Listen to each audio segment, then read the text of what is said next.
Deep in the woods of western Pennsylvania, there lives a solitary creature that you've likely never seen nor heard. The origins of these creatures date back to the 16th century in Scotland, but they've since been encountered by various cultures all over the world. The Woodspeople, as I like to call them, are often described as spirits, fairies, or even goblins. But to me and many others, they're simply friends.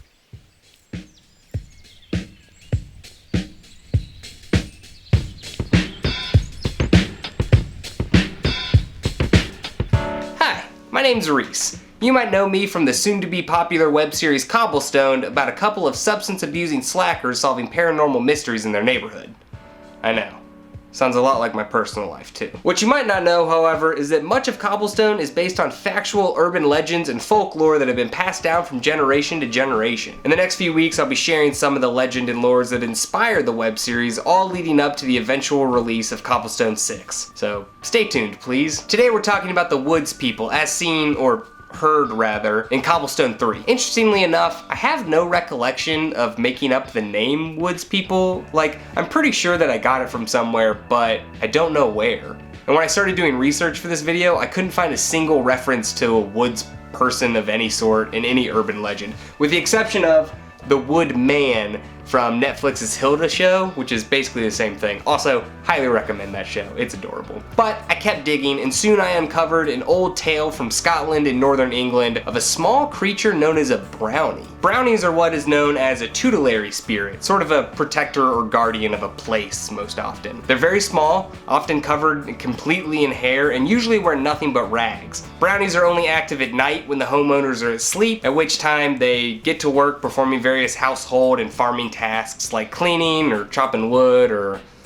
I don't know what else. They avoid being seen at all costs except by children and pets in the house, and have sometimes been known to turn themselves invisible at will. Brownies are finicky little guys though, and I say guys because apparently most of them are dudes. They'll only bless you with their presence and the prosperity they bring if you leave food out for them every night. And if you forget to feed them or give them food they don't like, or try to watch them work, or try to give them clothes or things, or basically do anything that they might consider an insult, they'll leave your home and never return, taking all of your good fortune with them. Sounds like more trouble than it's worth, honestly.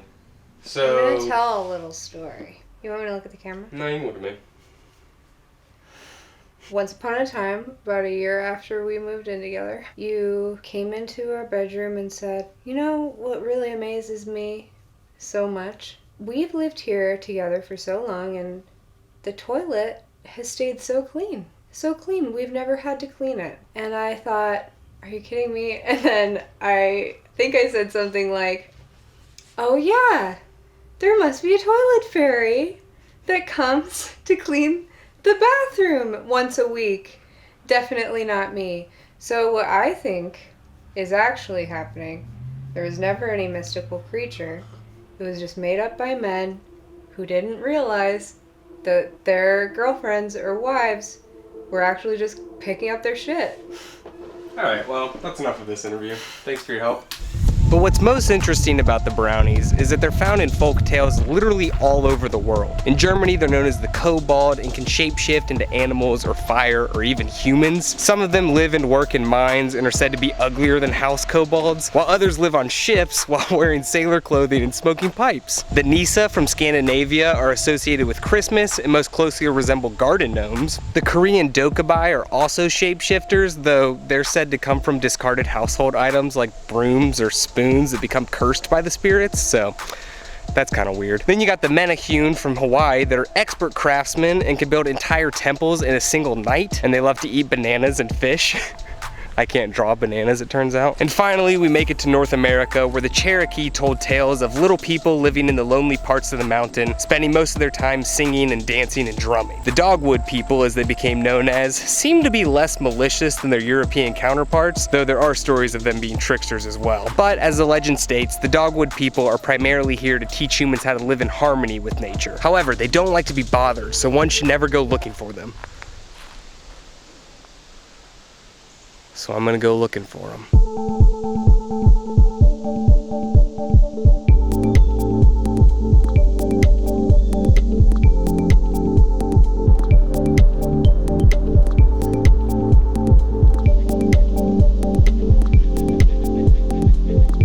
So there are a few things that I got wrong with my interpretation of the little creatures that I kind of feel like I missed out on and could have told a more interesting story had I known them. Like, the number one thing is that across all cultures, these little people are notorious mischief makers. Even to the point where the Brownies are said to cause messes if the house is too clean already. Like, what the heck? Sorry, I'm out of breath. That was a real big hill. I don't want to go through this spider web. I can kind of see it, but I'm just gonna... Okay. I made it through. But it's interesting to me that I couldn't find a single reference of Woodspeople in Pennsylvania. But it's kind of fun to think that I made my own urban legend with them. Hashtag Western PA Woodspeople. Am I right? I'm not right. Did you hear that?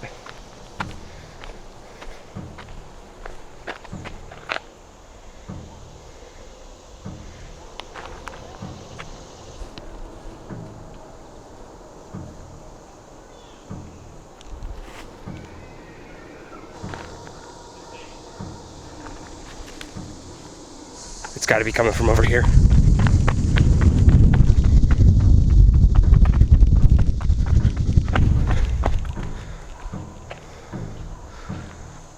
Wait a second.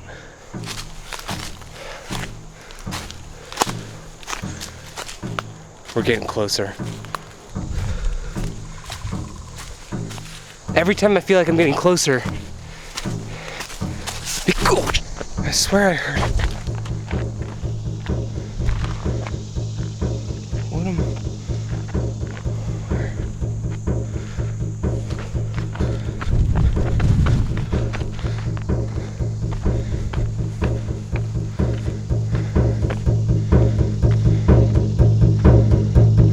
Oh. Hey guys, welcome to Dashing Agents, the vlog episode.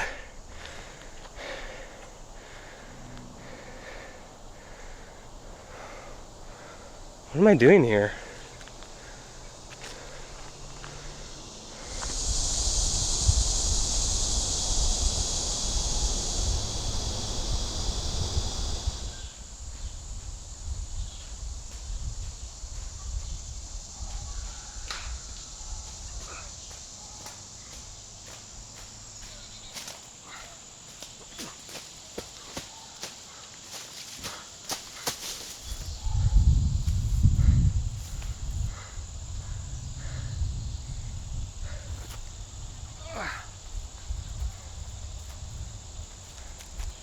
Thank you so much for watching. This has been Dashing Agents, the vlog. I'll be back next week with another urban legend from Cobblestone. If you want to watch Cobblestone, links in the description. I'd really appreciate you checking it out. Please subscribe if you haven't already. Love you lots. See you next week.